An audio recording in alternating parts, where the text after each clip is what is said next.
ఒక్కసారి మీ లైన్ లో ఉండే ప్రయత్నం చేయండి. ఒక్కసారి కూకట్పల్లి వెళ్లే ప్రయత్నం చేద్దాం. కూకట్పల్లిలో కూడా ఉద్రిక్త వాతావరణం నెలకొందా ప్రస్తుతం? కూకట్పల్లిలో అంటే శ్రవంతి బలవన్ మరణానికి పాల్పడిన ఇంట్లో ప్రస్తుతం పరిస్థితి ఏంటి? డీటెయిల్ గా అప్డేట్స్ అందించేందుకు లైవ్ లో జాయిన్ కాబోతున్నారు మా ప్రతినిధి ప్రశాంత్. లైవ్ లో జాయిన్ అవుతున్నారు. ఒకసారి ప్రశాంత్ దగ్గరికి వెళ్లే ప్రయత్నం చేస్తాను. ప్రశాంత్, ప్రస్తుతం కూకట్పల్లిలో ఎటువంటి పరిస్థితి ఉంది?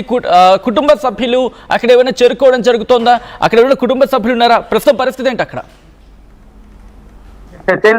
ఇప్పుడు ఏదైతే వరంగల్ తండా దగ్గర నుంచి ఎవరైతే ఉన్నారో వారందరూ కూడా ఇక్కడే ఈ నివాసంలోనే దాదాపు 10 ఏళ్లుగా ఈ నివాసంలో ఉన్నారు. సో వాళ్ళు ఇద్దరు పిల్లలు, భార్యాభర్తలు ఇద్దరు కూడా ఇక్కడే ఉండడం అయితే జరిగింది.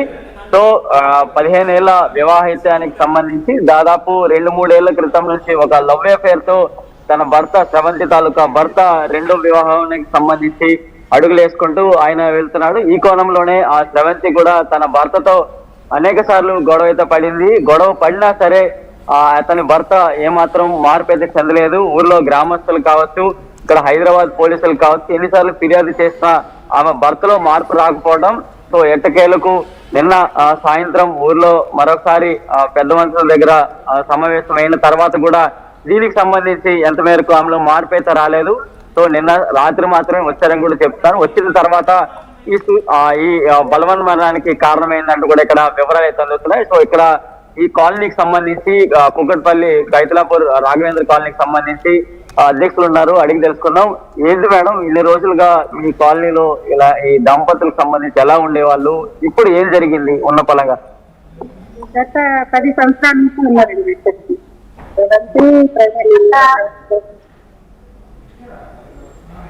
పిల్లలు బాగా కలిసిమెలిసి ఉండేటోళ్ళు.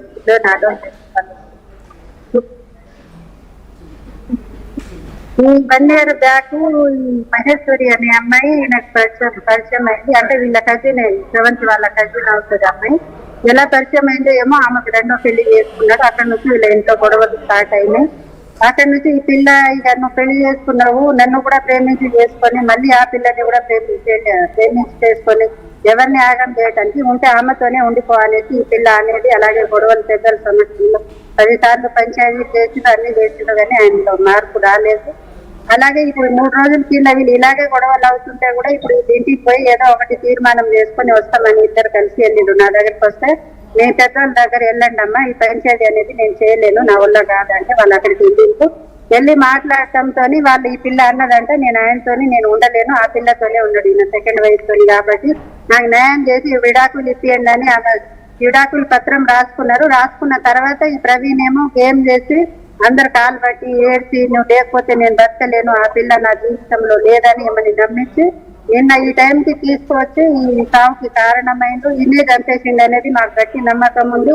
ఆమె కావాలని కానీ ఆ పిల్లలకు చంపాలని ఆలోచన కానీ ఆ పిల్ల దగ్గర ఏ రోజు చూడలేదు.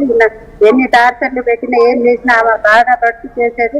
ఆమె కావాలని అనుకుంటే ఇప్పుడు ఈ నెల కింద 30 లక్షల అప్పు కూడా తీర్చింది ఆమె ఇంట్లో అన్ని. సో ఇక ఆమె ఇక్కడ ఎలాంటి జీవనోపాధి కొనసాగించే వాళ్ళు, ఆ పిల్లల్ని ఎక్కడ చదివించేవాళ్ళు? ఈ పిల్లలు ఒక అబ్బాయి ఏమో హాస్టల్లో ఉన్నాడు, ఈయన గురుకులంలో ఒక పెద్దోడు ఉన్నాడు. చిన్న అబ్బాయి ఏమో ఇక్కడ మన వంశధార స్కూల్లో చదువుతున్నాడు, స్టార్ట్ క్లాస్. ఈ అమ్మాయికి రోడ్ సైడ్ ఫుడ్ అమ్ముకునేది అంత 30 సంవత్సరాల నుంచి. మొన్న ఈమెకు అంత మెంటల్ టార్చర్ వల్ల కావట్లేదనేసి మానేసింది, హౌస్ కీపింగ్ వెళ్తుంది. అలాగే ఒక పక్క రూమ్ రెంట్ వస్తుంది, నేను ఎలాగో అలా బతికేస్తాక కానీ తీసుకొని నాకు వద్దు అనేది. కానీ ఇప్పుడు ఈమె సాగు కోసమే ఈ పిల్లగాడు ఆమెకు ఎంత పడి టార్చర్ పెట్టి, రాత్రి టైం అనేది తెలియదు, పగలు అనేది తెలియదు, అలా వచ్చి అలా కొట్టి ఇంట్లో నోట్లో గుడ్డ కుచ్చేసి అలా ఎన్నోసార్లు చంపేయాలని కూడా ప్లాన్ చేసిండు ఆయన.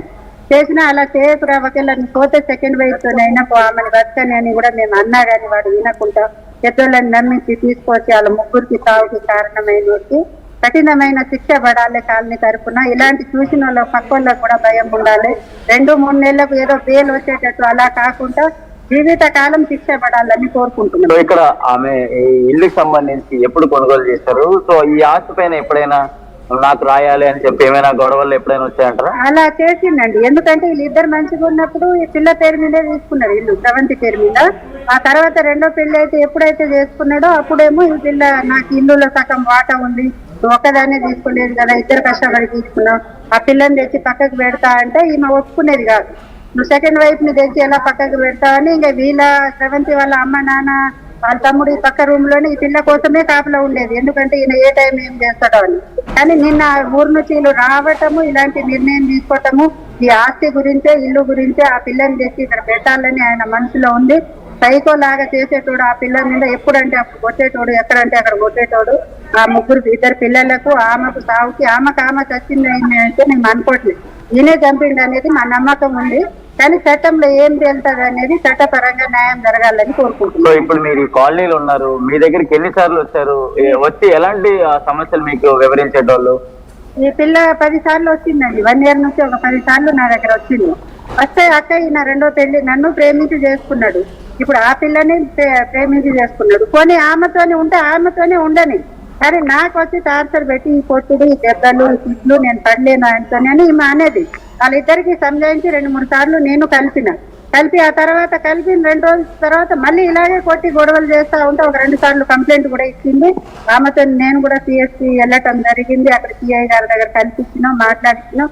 అలా ఒక 2 రోజులు 3 రోజులు మళ్ళీ భయపడటం మళ్ళీ స్టార్ట్. సో రెండో పెళ్లి అనేది అంటున్నారు. సో రెండో పెళ్లి అధికారులు ఏమన్నారు, పోలీస్ అధికారులు ఏమన్నారు, ఊర్లో గ్రామస్తులు రెండో పెళ్లి చట్టరీత్యా నేరం. సో అలాంటిది రెండో పెళ్లి అంగీకారం పోలీసులు చేశారా, అక్కడ గ్రామస్తులు చేశారా? ఇది రెండో పెళ్లి అనేది వరంగల్లో చేసుకున్నాడు. ప్రవీణ్ వాళ్ళ అన్న, వాళ్ళ వదిన, వాళ్ళ అమ్మ నాన్న సపోర్ట్ చేసుకున్నాడు టెంపుల్లో. అక్కడ పిఎస్ లో వెళ్ళిండ్రు, అప్పుడు పెళ్లి అయినప్పుడు అక్కడ డైరెక్ట్ వీళ్ళు కూడా పిఎస్ వెళ్ళిపోయింది. ఈ పిల్ల అక్కడ కంప్లైంట్ ఇచ్చింది, అక్కడ దొరికినందుకు అక్కడ ఎఫ్ఐఆర్ అయితే ఆ మాట ఇక్కడ మన పిఎస్ లో చెప్తే ఆల్రెడీ ఎఫ్ఐఆర్ అయింది కదమ్మా, ఏదైనా ఉంటే అక్కడే చేయాలి, ఏమైనా గొడవలు విడాకులు తీసుకోకుండా రెండో పెళ్లి చేసుకోవడం, మరి ఈ విధంగా పోలీస్ అధికారులు అప్పుడే ఏమన్నారు, ఇంతవరకు ఎందుకు తీసుకొచ్చారు? ఇప్పుడు అలాగనే ఇప్పుడు చేసుకున్నాడు ఆయన, చేసుకునే దానికి ఇప్పుడు పోలీసు వాళ్ళైనా మనమైనా కాపలా ఉండలేమని చట్టపరంగా చట్టం దృష్టికి వెళ్ళినప్పుడు వాళ్ళు యాక్షన్ తీసుకున్నారు. ఎఫ్ఐఆర్ చేసిండ్రు, ఈయనని ఏదో బెదిరించిండ్రు చేసిండ్రు, కానీ ఈయనక వచ్చి ఇక్కడ కూడా ఒక ఎఫ్ఐఆర్ అయింది ఆ పిల్ల మీద, ఆయన మీద. ఇక్కడ వచ్చి 7th వాళ్ళ అమ్మ కొట్టినప్పుడు ఆ తర్వాత ఈయన ఏం చేసిండు, ఇక ఎలాగో అలా ఈమెకి ఈ పిల్లకి వెనక గట్టి బలం లేదు, ఎలా అయినా బెదిరించి ఇల్లు నా స్వాధీనం చేసుకొని ఆ పిల్లని ఉంచాలనే గట్టి ప్రయత్నంతోనే ఆయన ఉన్నాడండి. అదే ప్రయత్నంతో ఈ పిల్లలు అడ్డము ఇది అనేసి ఆ పిల్లలకు చంపాలి, ఆమె కావాలనే అంత తిరిగి అమ్మాయి కాదమ్మ. ఎందుకంటే రోడ్ సైడే అన్నం పెట్టి అమ్ముకొని బతికిన అమ్మాయి కావాలని ఏ రోజు కోరుకోదు. ఆమె దృష్టిలో ఏ రోజు ఆమె నోటి ఇంట మేము వినలేదు. కానీ సావుకి ఈయనే చంపేసి గేమ్ ఆడుతుండేమో అని నాకు డౌట్ ఉంది, కానీ అది చట్టంలో ఏం తెలుస్తుందో ఏది తేలిన ఆయన చంపిన రైట్. ప్రశాంత్ ఒక్కసారి మీ లైన్ లో ఉండే ప్రయత్నం చేయండి. రెండో వివాహానికి సంబంధించిన విజువల్స్ ఆర్టీవీ చేతికి చిక్కాయి, ఆ విజువల్స్ ని చూపించే ప్రయత్నం చేద్దాం. మీరు చూస్తున్నారు